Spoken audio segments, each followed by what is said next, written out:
So today we're going to talk about the future, and we're going to talk about how we can get there.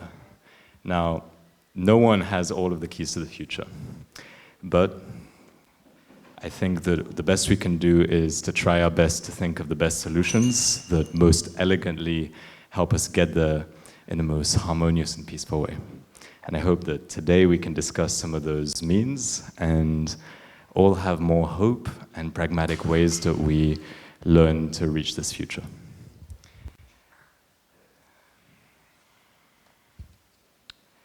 So what I propose for the structure, I believe I have till past, is I'm going to start by giving a 10 or 15 minute presentation on some of the work we do, which explains also a lot of the things which are part of the talk, like the spectrum of transition that we go through as a society to get to a new rebirth society.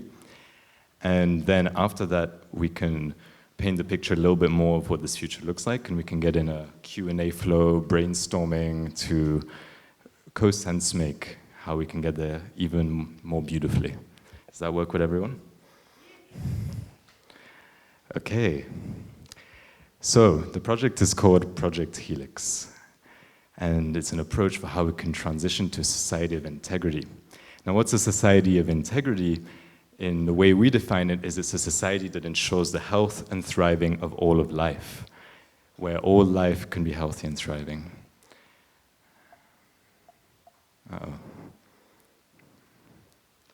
So let's first take a little look at what's happening in the world right now. As we know, consciousness is changing rapidly, and there's something happening on the social level, but there's also something happening on the energetic level, on the planetary level, where we are seeing a huge change in consciousness. We're here living our life pretty joyfully, expressing ourselves, living almost in a new paradigm fully, and yet there are realities in the other parts of the earth which are not at all the same. And so as the consciousness of the earth shifts naturally, and this overall curve of consciousness, which we can measure scientifically, and this is part of my background, is how we measure consciousness, how that shifts upwards. There are two responses people can have. One can be the surrender response, one which probably most people in this room know a thing or two about, how to surrender to extreme change, which results in responding to the changing consciousness and heightening your own consciousness as the world heightens, and remaining in coherence. And there's also the resistance response, which is when we fight the changes on the planet, like we see in most of the old paradigm societies, which are heavily fighting the shift underway, and the amount of suffering in anything is always directly proportional to the amount of resistance enacted towards it, whether that's in personal life or at a societal level. And we are seeing huge amounts of resistance in the world to a changing time, which is inevitable. As many of us here know, we will change and shift into a different type of civilization, at least in terms of the energetics of the earth. But the journey we have to go through to get there is what is perhaps in question, and how much suffering depends on how much resistance takes place. So where we come in is to try and create the means which make the choice to engage in this shift easier and easier for more and more people. And as I'll explain, we tackle it at the organizational level. As Buckminster Fuller said, you never change things by fighting the existing reality. To change something, build a new paradigm that makes the existing paradigm obsolete. And this is exactly the energy and the attitude we take. There are things which are not working in the world, and that's okay. As all things, there's a cycle of life, death, and rebirth, and the old society at some point will become a compost, which will create beautiful, fertile ground for the rebirth of the new. So in the new paradigm, there are people, there are projects, there are technologies like HIFA and blockchain, and there are regenerative finance and, let's say, stored energy solutions to help support all of the other ones. And what's happened is they've each started finding each other recently. Where we come in is to unify all of these through an organization model. And so what we do essentially is to create coherence in this movement towards a new paradigm. That the people, the projects, the finance and technology aren't disoriented and doing their own thing and sometimes connecting in some places, but that they can organize effectively around common visions. And it all starts with the way we organize ourselves and distribute resources. And this is where the Asbo model comes in, which is our flagship creation. It's the autonomous zero-point organization. And it's a vehicle to help people organize around a common objective, where there's no hierarchy, where there's coherence, and where everyone there is optimizing themselves and the team to be able to serve at the highest capacity towards reaching a new paradigm. And I'll get into that a bit after. But first, to go into some of the theory, and to show you guys what the intention is, there's this model which is called chaos. It's by D. Hock, and essentially it describes the interplay between chaos and order. Put otherwise, the interplay between the emergence, or the feminine axiom, and the structure of the masculine axiom. And these two are both needed for very fine-tuned and advanced progress. Too much structure, and you have control. Right? Too much chaos and you have collapse. And so you need the minimum viable structure around anything to be able to hold it together enough that all emergent and chaotic additions can build upon it, so it keeps advancing coherently further and further. So it's the union between chaos and order, which is called chaos, which gives rise to emergence, innovation, and creativity. So the ASPO, the Autonomous Zero-Point Organization, is this minimum viable structure which allows a lot of emergence, while allowing the coherence to form within and in between organizations. So let's get a bit deeper. There are 4 defining features of the ASBO. The first one is a shift towards what's called a stewardship mindset.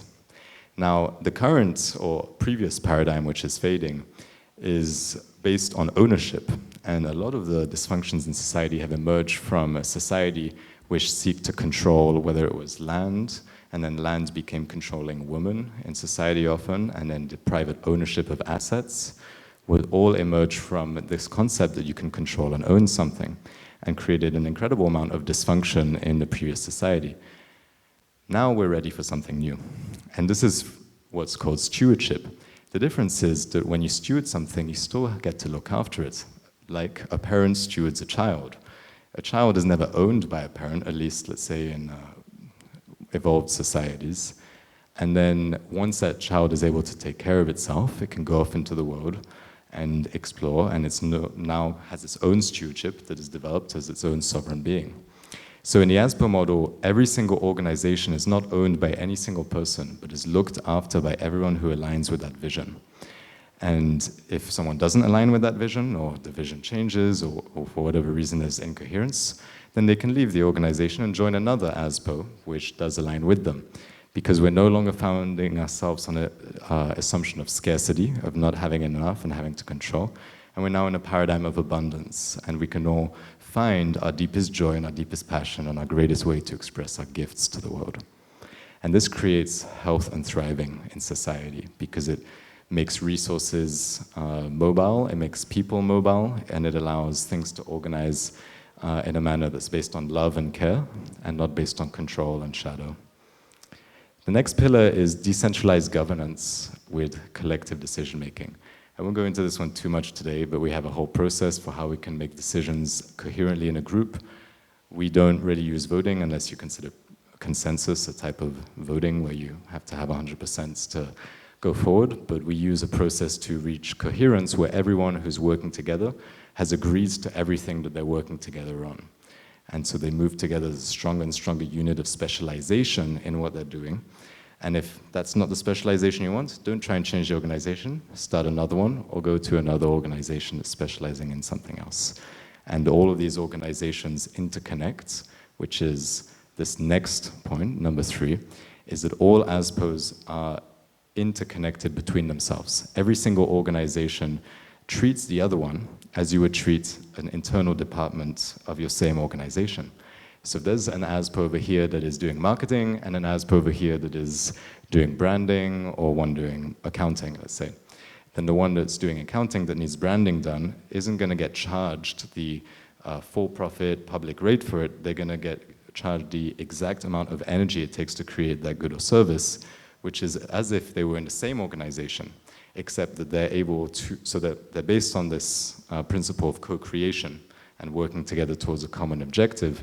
except each can be super specialized while benefiting from each other one. And then finally, there's this profit redistribution piece, which is that every ASPO has to re-inject all excess value created in the creation of more service for the world, specifically based on its mission and what it's here to achieve. So here I'm going to get into a bit more of the theory of how we're shifting paradigms, now that I've given a little bit of context of the ASPO and some of the ways that we bring our pieces to the world. It really is a transition of times, and the model that I've received as being the way that society is going to shift, of course it's not in exactly this order and there's overlap, but this is a simplified model, is that we're moving from fiat systems to crypto systems, and then to barter-based systems, and then to access-based systems. I'm going to explain what these means, because they may not be familiar to most of you. Fiat is like money, but it's money that's not backed by anything. It's just printed by governments and used to control people. Cryptos, I think most of us know the basics. Barter, though, is specifically a new type of barter, which is called asynchronous barter, where I have an apple, but you have a pineapple. And I can give you my apple without wanting your pineapple. That's the old type of barter we had to exchange transactionally. Instead, you can give me barter currency that represents the amount of that apple.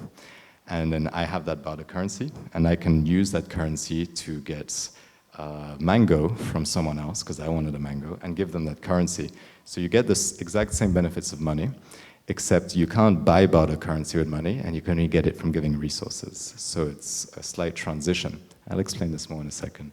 And finally, into access, which is fully in the new paradigm type of thinking, which is when we're in a fully immersed whole system where we all live, let's say, in a healthy, thriving society, then we're all contributing our time and our genius and our gifts towards this health and thriving. And at that point, we don't need to transact with one another, because we all have the basic needs met, we all can access all of the facilities of the society, we can all co-live together in harmony. But you still need some type of, some way of metrifying people who are going to be doing more for the society and who can then maybe get more access to some of the more premium things it's producing versus people who are just doing the minimum to contribute. And that's where access comes in. So access is not transactional, but it's based on the amount you're contributing your genius to the overall society. And that amount then corresponds to the amount of access you get to the overall benefits. And there's all sorts of theories and mathematics and stuff as to how that's calculated, which we won't get into today. Oops, what's happening? So the economy model, when you go from fiat, is centrally controlled, and then you shift to cryptos, and it becomes usually decentrally controlled. Like in the case of seeds, many people can all vote on how the supply of money is controlled, and then it means at least you've made a leap in consciousness from one person or one group controlling into many people controlling how that currency is used. So it's a big advancement in consciousness. And then when you go from crypto to barter, the leap in consciousness that you make is actually that you no longer can buy it based on your amount of wealth you had in the old paradigm, and it's completely pegged to resources. And it's based on a toroidal exchange system. So what that means is that the amount of energy that goes in is the amount of energy that goes out. There's only a coin issued when I give this pen and I get coin for it, and I can get this to get something else. So it's a zero sum. There's no scarcity, there's no excess currency. It all adds up to zero, the energy put in and the energy that comes out. And then access, the difference is that you take away the exchange. It's no longer transactional, me getting the mango, but there's a fruit shop available and everyone can get whatever fruit they want as long as they have access to that society's benefits. And so it's that everything is toroidal, it's regenerating itself, but it's based on how much you're contributing to the society. So the reason I'm showing you this, and this is probably a model that no one has seen before, is because the transition into a fully immersive, harmonious, new paradigm society where everyone is healthy and thrivable actually goes through many different stages of evolution. And at each stage of evolution, there's a shift in consciousness that happens that allows the next stage to take place. Now, as I said, all of these can happen at the same time. We're already starting to create something that's based on access, but it's very much related to the shift of consciousness. Like I showed in that first slide, different people are going to be ready for different things at different amounts of time. So when we think about how to design a new paradigm, we try and think, where are people at and what are they ready to give up, and what do they get in exchange? And that value measurement is different for everyone depending on their current mindset and their current belief structures. So we try and dive deep into that. And finally, the evolutionary step here from fiat to cryptos is distribution of power. From cryptos to barter is a shift towards a resource-based mindset and not a money-based mindset, because the barter coin only represents that resource. And then from barter to access is a shift into a collective thriving mindset. The biggest thing that I could convey in this transition towards a new paradigm is that we're shifting from one side of a separation-based consciousness, where I am separate from you and I need to make my own living to be able to survive and to be able to support myself and my family. It's all based in scarcity and separation consciousness, into a consciousness based on unity, where we are together, co-creating something beautiful. Of course, I have my sovereignty and my personal space and my personal access to things which I use on a regular basis, but we are now working together, and when all of society improves, my life improves. Right, so it's shifting in the distribution or in the localization of consciousness from me being separate to me being connected to everyone. And this is what we're experiencing on the planet as consciousness shifts, as I showed on those scales. It's moving further away from the ego separation and closer to the unity consciousness, which I'm sure a lot of us are familiar with. So that's the biggest transition that we're experiencing in these times. And to be able to accompany that shift, we need to create the right systems and structures to enable people to feel psychologically comfortable and safe as they go through every single stage of transition. And that's what we work on. So I won't get into this too much, but essentially ASPOs don't work in hierarchies. They work by interconnecting, as you can see here, into one big web of life of different companies that work together and that all align on the same objective of creating a healthy and thriving society. The objective is to create a distributed superorganism for planetary coordinated phase-in of a new paradigm on the planet. Why do I say this? Because we can't create the new paradigm just by saying, here it is, guys, come, I promise you'll be great. We have to create something which makes sense to everyone. And the ASPO approach uses a phase-in strategy where more and more people get incentivized over time to want to inject their energy into the creation of this healthy and thriving world. I won't get into the detail of it right now, because that could be a whole talk on itself. Our principles are balance, stewardship, expansion, and abundance, and we use these throughout the whole design of the system. They're fully inspired by how nature operates, and we believe nature has the highest degree of intelligence and can inspire us how we can organize ourselves. Okay, I'll skip over some of this. So I'll leave this presentation on Helix stuff there because I want to open the discussion a little bit more generally to this transition into the new paradigm. A lot of people think that it's just crypto that's going to get us there, or it's just a new governance system. And I think the reality is that there are many different pieces that have to shift in society gradually for us to reach there. Now, the good news is that we don't have to do it, that higher intelligence is guiding the process. But the other good news is that we also get downloaded ways we can guide the process that make it slightly easier for more and more people to make that shift on their own. And this is the work we do on a daily basis. So I want to pause here and see whether people have questions generally about any of the content I talked about.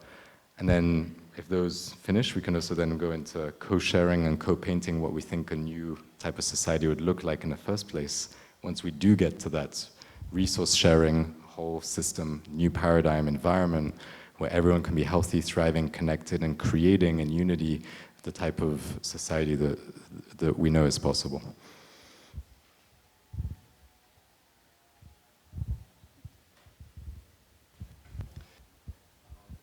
Hello? Oh, there we go. I'm wondering what excites you the most about this vision? Like, what really excites you about the ASPO and all that? What's possible? And what would daily life be like?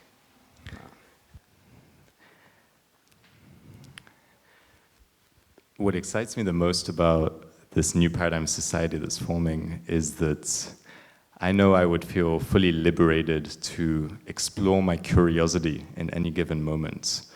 I'm a very creative person, I'm very artistic, I like music, I like new ideas, I like new innovations, and one of the biggest tension points for me in the current society is that because each organization is separate, that it's actually very difficult to flow between different areas you're interested in without big transitions. And so in a new society that's interconnected, it's actually designed that way, where anyone can follow their greatest curiosity at any moment. And if you think about it, curiosity comes from the creative divine, the way you wish to express your creative power in any given moment. And so if you're choosing to express that creative power in any given moment, then you're actually fluidly adapting to the way divinity wants life to be expressing itself in that moment. So I'm most excited about the freeing up of creation itself to be able to the most readily adapt to any changing condition, where we always feel fulfilled in how we're contributing, and always are contributing in a way which is fulfilling all of society, because it's the way creation is willing to express itself in that moment.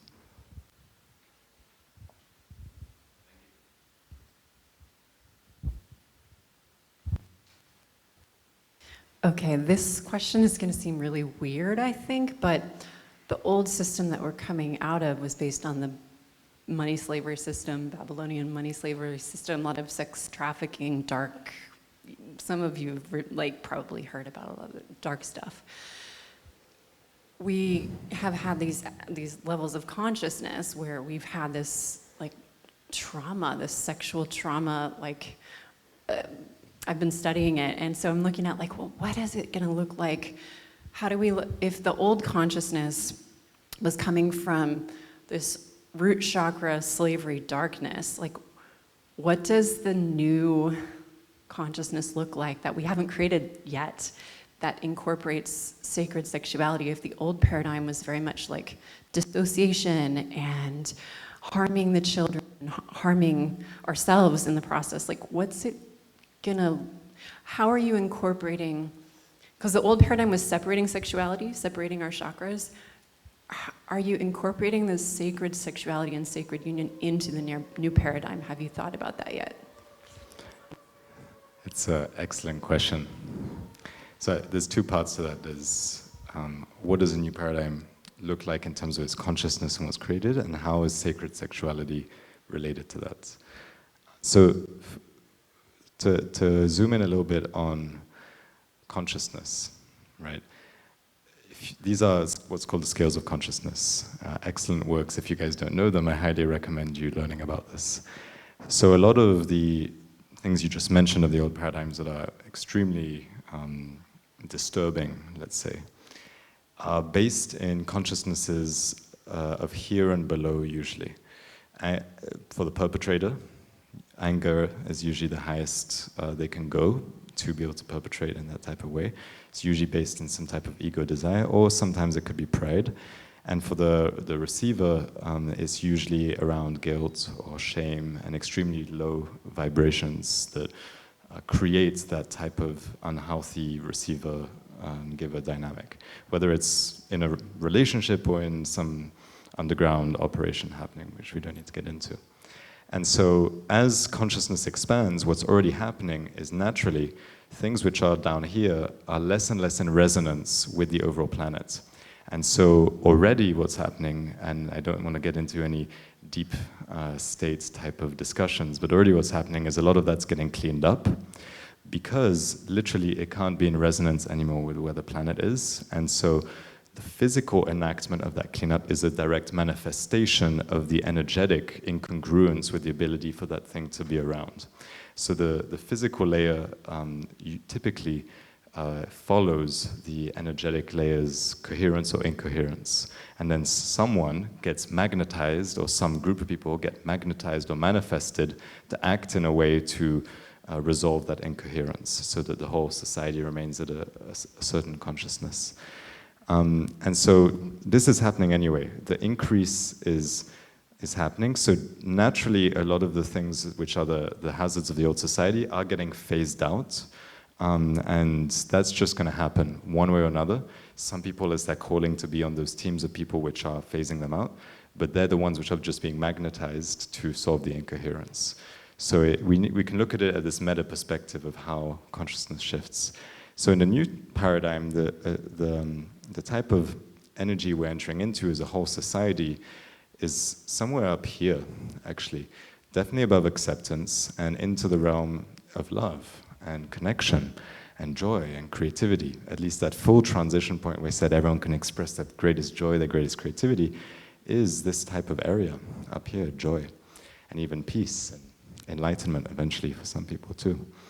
And so in this type of society, the sexuality is much more integrated into daily life, and it's not repressed in the first place. There's no negative stimulus advertising of not good enough in the first place. There's no passing on of intergenerational traumas from parent to child in the first place, because to reach this place, as we've all probably in this room have already, people have had to go through their own transformation and surrender, because if you don't, and you still have those beliefs and things within you, then they're actually in your own curve of consciousness down here, even though you're averaging around here, and you can't ascend because they're dragging you down into those lower vibrations. So the more the consciousness of the planet increases, and the more we increase with it, the more anything that's of low resonance within ourself will become incoherence to that new planet, and the more we'll have to release it. So the people are naturally flowing into releasing these traumas, and we won't create them in the first place.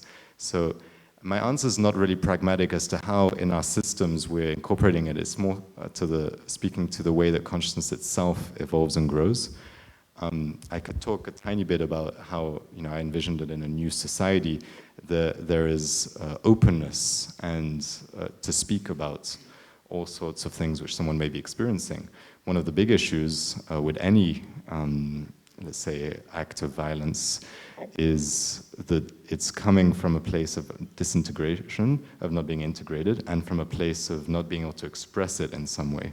For example, in Portugal, when they decriminalized all drugs, which was about 15 or 20 years ago, the addiction rates dropped by 80%, because they opened up centers where people could go openly and could be heard, and you were no longer treated as a marginalized part of society. And so this is just a general trend, because in creating a boundary of force for people which are marginalized creates a response to want to break that boundary. So we just need to think of designing systems in a different way, which naturally encourages growth and harmony. So if we can create spaces where someone can come and say that they have pedophilic impulses, and they can be heard and honored and loved openly by the people around them, and explore those types of feelings that run deep inside them, then we can create a healing society where there's no pointing of fingers or shaming, but where people are welcomed into deeper love and connection and growth as a tribe, which I think many of us are accustomed to in the way we maybe already live in openness, but we can create this on a societal level if we design it that way.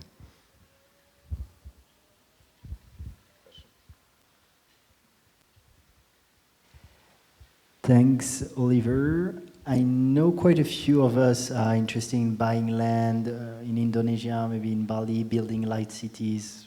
We're doing that too. I'm interested in your vision, like very practically, on how it would look like. Do I drink the water from the river? Do people live naked? Do we have fruits? Like, how does it look like? Do we have flying cars, or maybe we just teleport? Oh man.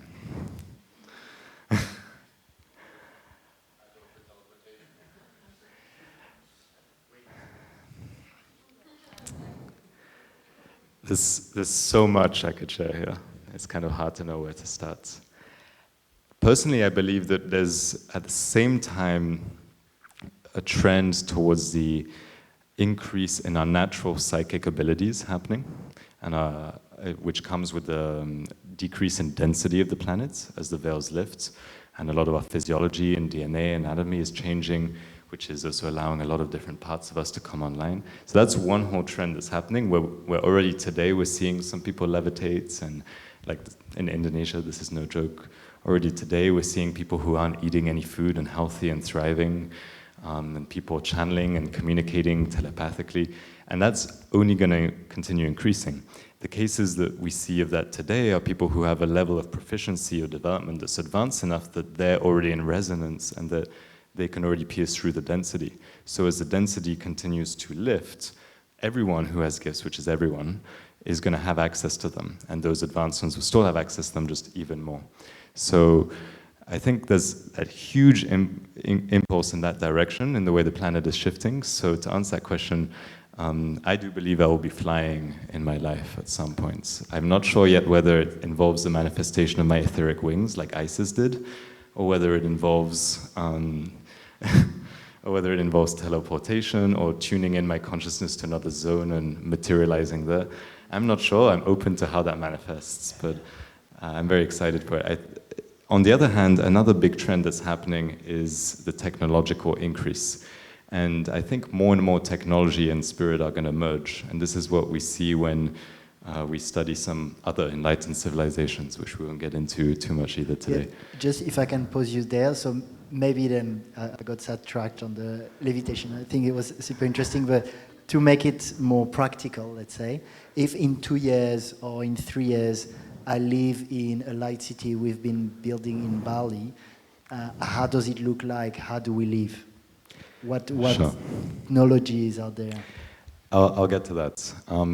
I will finish the other point too as well, which is the technology increase is now increasing in a manner which is going to liberate us more and more. Liberate us from manual labor and hard jobs and allow us to focus on creative jobs fully. And that's already happening in society. But the difference is these are going to be used for the benefit of the whole society and not just a few people, because we're based on a model of stewardship and not ownership. So we all co-look after the machines that all help us. So I imagine even in 2 or 3 years, innovation, technology labs emerging for seeing how we can really leverage all sorts of technologies in the way which can empower humanity in the best way possible.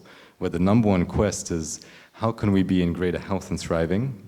Us, the planet, all of life. And we'll be studying this as hard as we study in the old paradigm how to invade countries or how to indoctrinate people. It will become the subject of the craft of our society that we literally think, how can we optimize life to the highest degree? And how can we be in the fullest fulfillment and fullest happiness? So to bring it to today, and I think what Alex you're pointing to is we're already building up in the mountains in Munduk the seed of a light city. And this is kind of taking the opposite approach to what the Asbo takes. I talked about this organization type, and that organization integrates in the old paradigm to shift it over time. The difference is the light city fully embodies the new paradigm to have a living test environment as to how we can fully live in this new paradigm manner, and then takes those insights and invites people to come experience it so that they can believe it.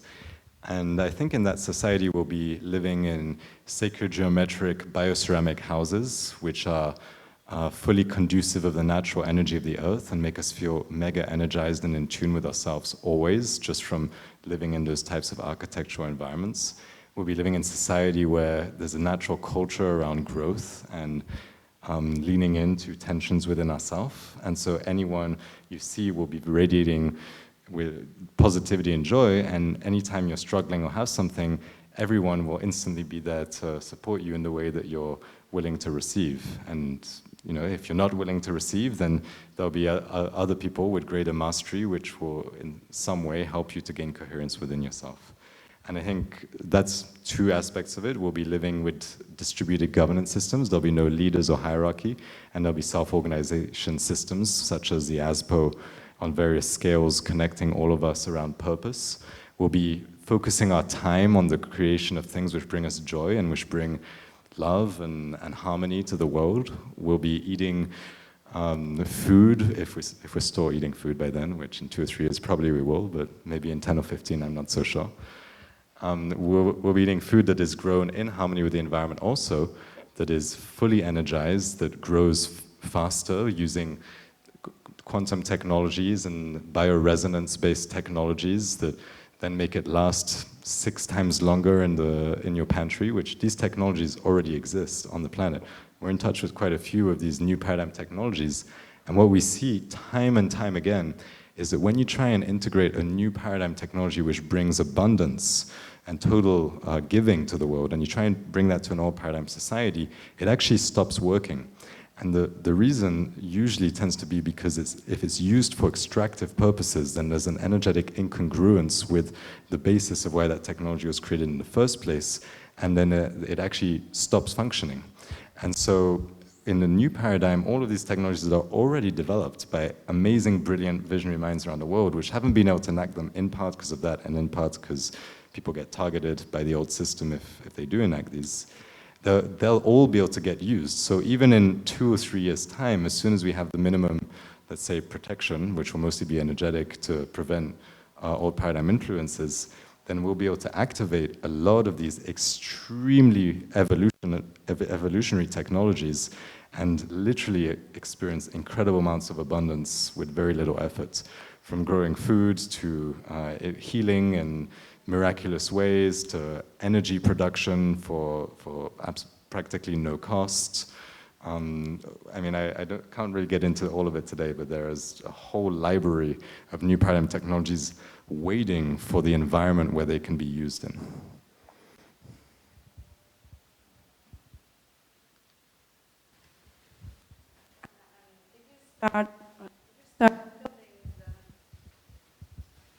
Hello. Oh, yeah. Yeah, but it kind of cuts. Thank you. Okay, and did you start building there? Are there already houses, or because you say in 2 or 3 years, so that means have you started, or do you start, or when can people move in? Do you have an exact date? I love the enthusiasm. Yes, we have started. I was up there yesterday. I came back yesterday afternoon, and I was there the weekend before also. We're full on in the creation right now of the first seed, so the first settlement, and that will be our base to continue expanding into the whole region. And we've scoped out an area which can probably house about 10,000 people living in that area. We obviously have not consolidated all of that land yet, but we're working on the model to be able to link it all up in a way that can create this type of society. It's building, you know. I'm going to go live up there end of January, so we're trying to get everything in place to at least be able to have a good standard of living, and then from there it's going to continue boosting forward at the speed of God, which is what's happened so far with this project of the Light City. I didn't wake up one day and think, I want to go build a light city. I naturally got flowfully brought to a location and introduced to the right person in a manner which made it obvious that I was being called to help facilitate the emergence of a light city there. And then every single other person that was needed for the job magnetized around me with almost no efforts to be able to make it happen. I have very little part in what has happened up there, apart from showing up in service and pushing the little changes in energy on the physical level for it to take place.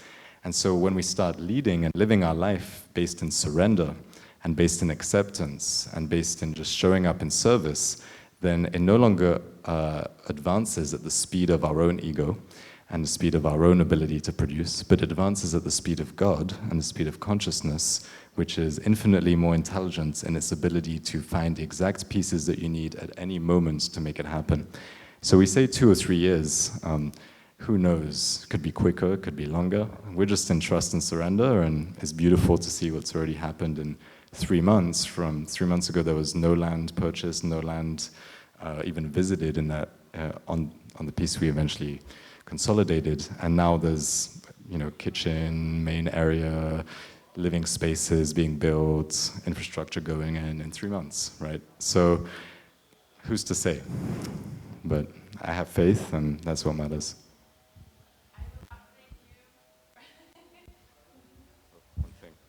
And you did ask, how can you get involved? So we hold occasional meetings on that specific Light City project. We also sometimes hold meetings on Helix and the Asbo stuff, which is more technical. But you can attend those meetings. We also have tea ceremonies. They'll start again in January, every Wednesday here in North Ubud to discuss the project. It's free to come and just enjoy tea all together. And there's many ways to get involved, provided the alignment is there, which gets established at the tea ceremonies. Then people can contribute their time to help build it, their ideas, their contacts, their resources, their knowledge. Whatever is most resonant and someone is able to do, they can bring in service to the vision. And some people brought assets, and some people brought knowledge, and some people bringing time. And there's nothing is better than anything else. It's all relative to where you are in life and what you feel you can bring as a gift. The whole thing's based on giving.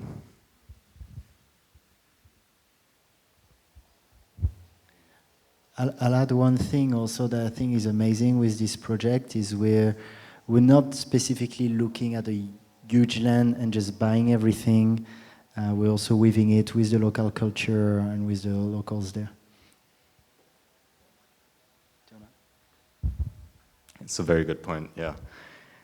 We have to constantly question, I think, all of us and everything we're doing as to how we're doing it, a bit like I mentioned this morning. And, I've had many disillusionments myself along the way of spaces where the old paradigm thinking has seeped into my mindset. Initially, I thought, most of this area of 300 to 500 hectares is available for sale. We can find the right investors and buy the whole thing. Now, even if that were true, that's probably not the best way to do it. And that's what some of my colleagues helped me realize when going up there, who had a different perspective on it, which is actually if you create a high value proposition for locals, you build a temple, you build organic food production, you build an outdoor gym, you build a school.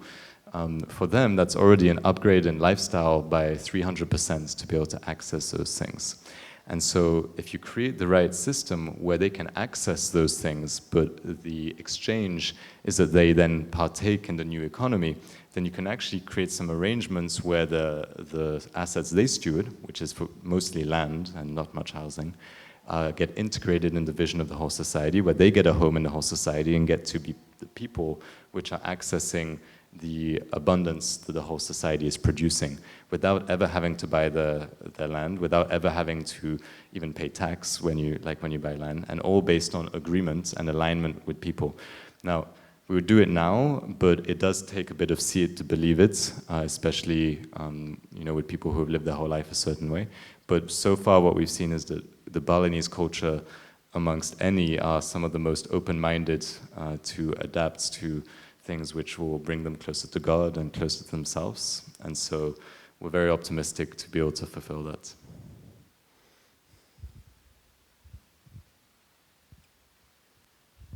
And you were talking about this special architecture of the houses. So you built already one of these houses with this special architecture. What is it? What is it made of? Yeah. And how does this houses look like?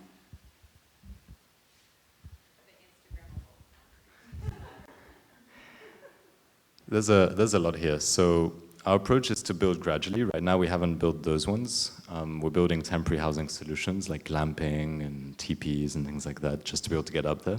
Next we'll build bamboo, and then we'll get into sacred geometry. So we already have partners who have built these. Actually, they contributed to Pyramids of Chi.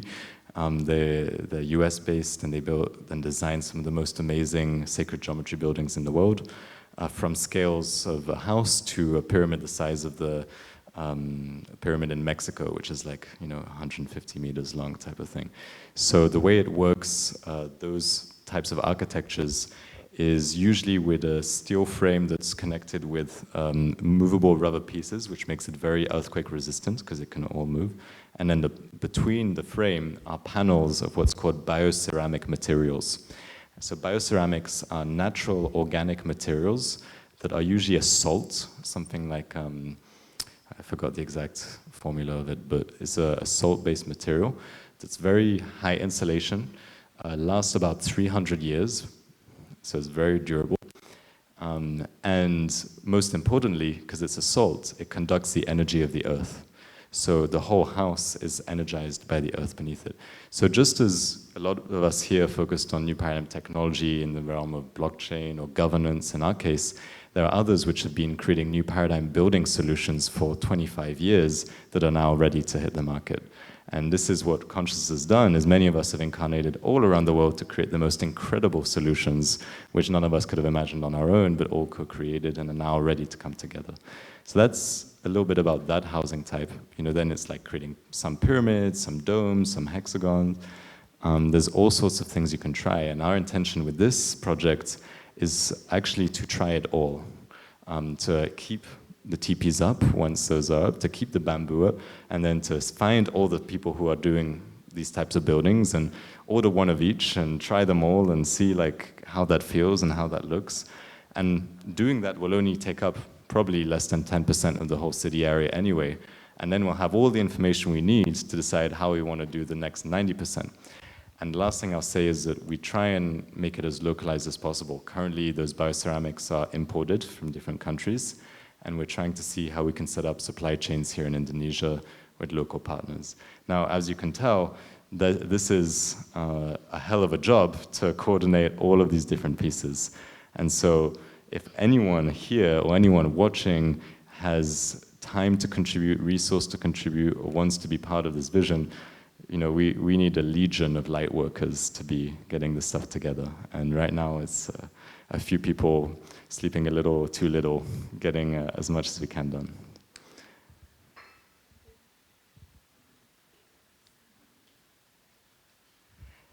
Question? Yeah.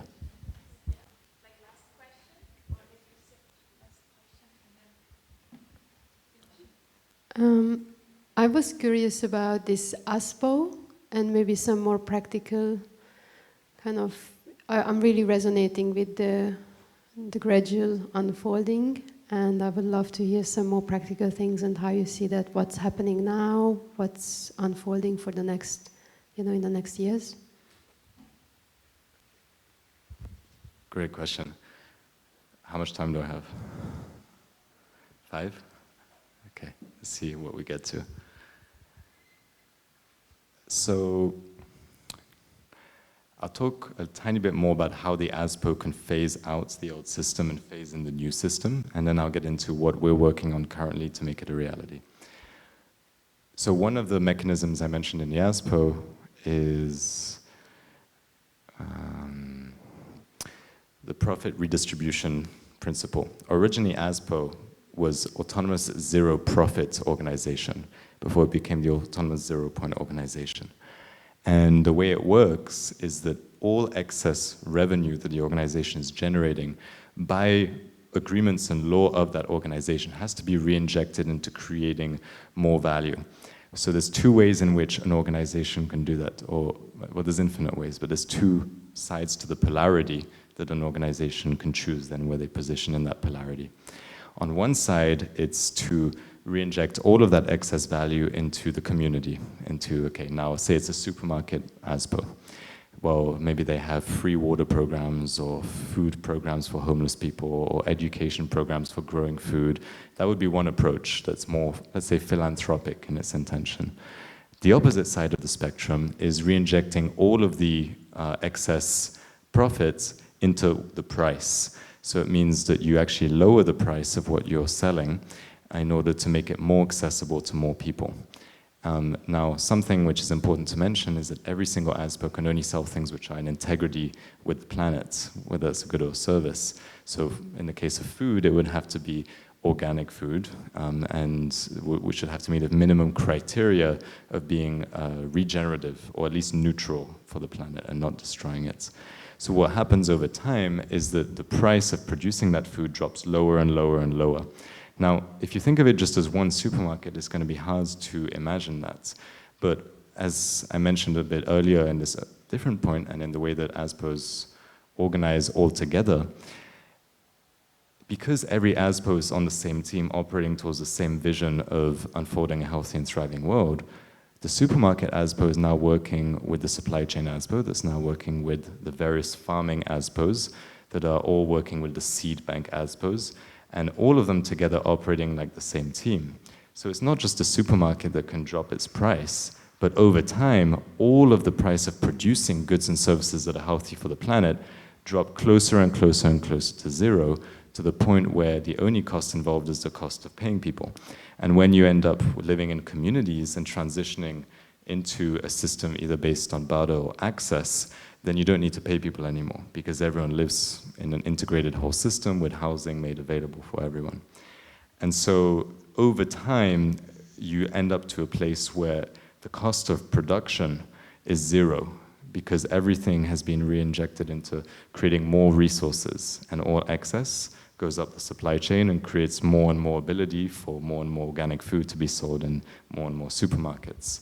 And that's how the price drops. So what happens when that happens is that based on the most commonly known and proven economic theory of what's called the price mechanism, is that people will always choose, let's say if they're rational and maximizing, to consume something that's cheaper than something else, especially if it's of better quality.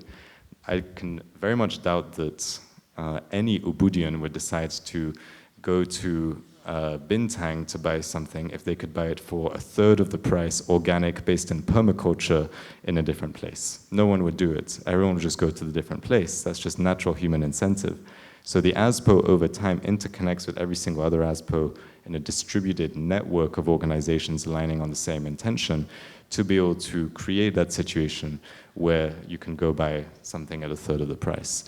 What that creates is that anyone, regardless of their level of consciousness, regardless about whether they care about the future of the planet, or whether they're just trying to feed themselves for their family to survive, are now going to put their time, their energy, their money, which is a form of energy, into that product, which is then going to go up the supply chain into the new paradigm to create more new paradigm solutions. So you're creating a flood of energy from the old paradigm to the new paradigm. And that's how the ASPO over time fades out the old paradigm as the price gradually drops and fades in the new one through energy transference process where people just make different choices into something new, but not a choice based on virtue or having more money to be able to buy something organic because we feel good about it, which is great if you do that, so I do too, but a choice based on just rational incentives which make it easy for everyone to make that choice. And that's the key defining point of the ASPO.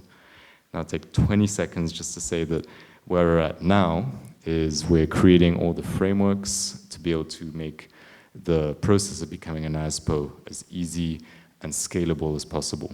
We stopped helping people become ASPOs because we needed to finalize how we can actually make it effective at scale internationally.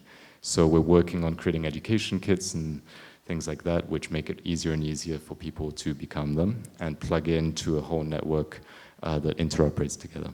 So that's a bit where we're at. And if anyone wants to join either Helix and help us out there, or help us out with the Light City project, or anything I mentioned today, please talk to me because, as you can tell, we work on a lot, and we need as much help